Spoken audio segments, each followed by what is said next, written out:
This is what organizing looks like. That's right. This is what building power looks like.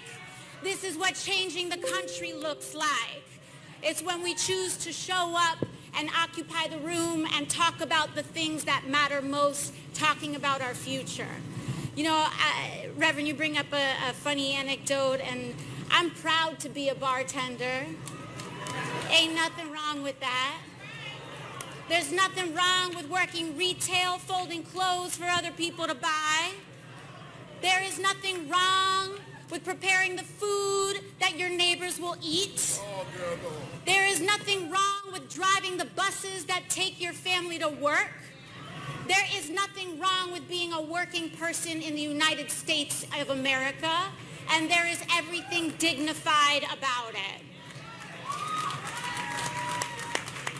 I, in fact, am encouraged when people remind the country of my past, not because of anything about my story, but because it communicates that if I could work in a restaurant and become a member of the United States Congress, so can you. So can you. And so what we are fighting for are the policies that are concentrated in working people and communities of color and the historically disenfranchised to make that more possible in America, to make us be a nation that keeps its promise and lives up to the words in our founding charter. So I want to thank you all again for joining us here today. And I think it's a very important morning, because with our work, and if we organize, and if we fight like we've never fought before, then it is entirely possible that we just listened to someone who will be the next president of the United States this morning. I was reflecting last night on what I kind of wanted to share with you all today, and I'm again so grateful and thankful for the opportunity to be here. And so as a result, I was nervous, because this is a big deal. And, you know, last night, yesterday, April 4th, marked the 51st anniversary of Dr. King's assassination. And I found myself reflecting on this deeply, because it was in studying King as a young person that truly launched me to form a worldview that I have today. And I find so much of this present moment to really be a revival and a picking up of where King left off. That is what this moment is all about. But for a figure that was so widely lauded and is so widely commended in our history, so much about King's legacy is hidden in plain sight. So much of what he did is not discussed in our schoolrooms. And we simply think that we knocked on a door and asked for the right to vote and got it. But we all know that that's not what happened. Moreover, April 4th, 1968, Dr. King was taken from us at just 39 years old. He was taken too soon. And as his daughter, Bernice King, reminded the world yesterday, his life was robbed by hatred, white supremacy, racism, apathy, opposition to economic justice, and gun violence. But what does taken too soon mean? Because it doesn't just refer to Dr. King's age. It means that he was just getting started. It means that his critical role in passing the Civil Rights Act was just step one. And in fact, just 7 days after his assassination, Congress and the president signed a housing bill that was a direct honor of his legacy for economic, social, and racial justice. We know around the time of King's death that he was organizing around economic justice. Right. The Civil Rights Act was passed, and we were moving into our next chapter as a nation.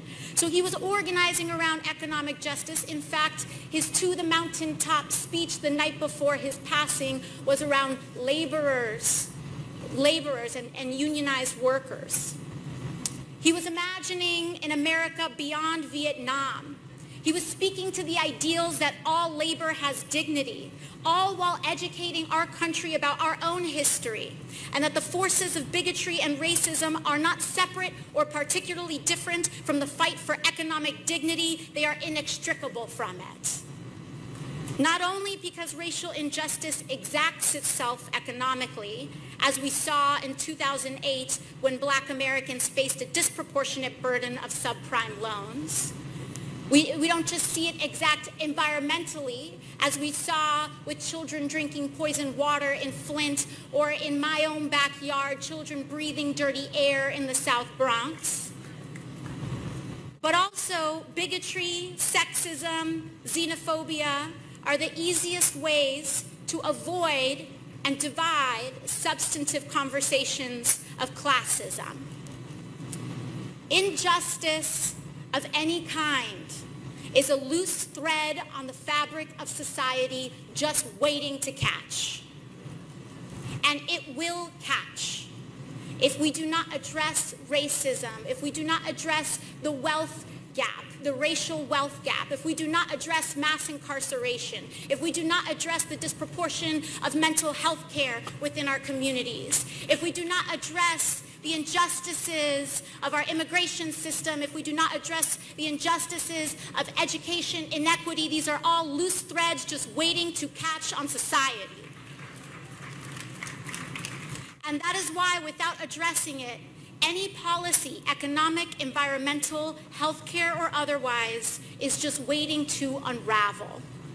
It is built on a house of cards. It is temporary. And that is why, in a time of radically deep problems that we see today, whether it is the growing influence of white supremacy, whether it is the rollback of consumer protections by this administration, whether it is the agenda of Betsy DeVos, what we need to do in radically deep problems is propose radically visionary solutions. Because radical doesn't mean crazy. Radical means addressing the root, addressing the rot. And that is why we have proposed a Green New Deal for the future of America. That is why within that legislation, and rather within that resolution, we do not shy away from bold conversations of healthcare, housing, and education as human rights, of living wages and dignified work, of policy that isn't just drafted with the next election in mind, but also with the next generation in mind.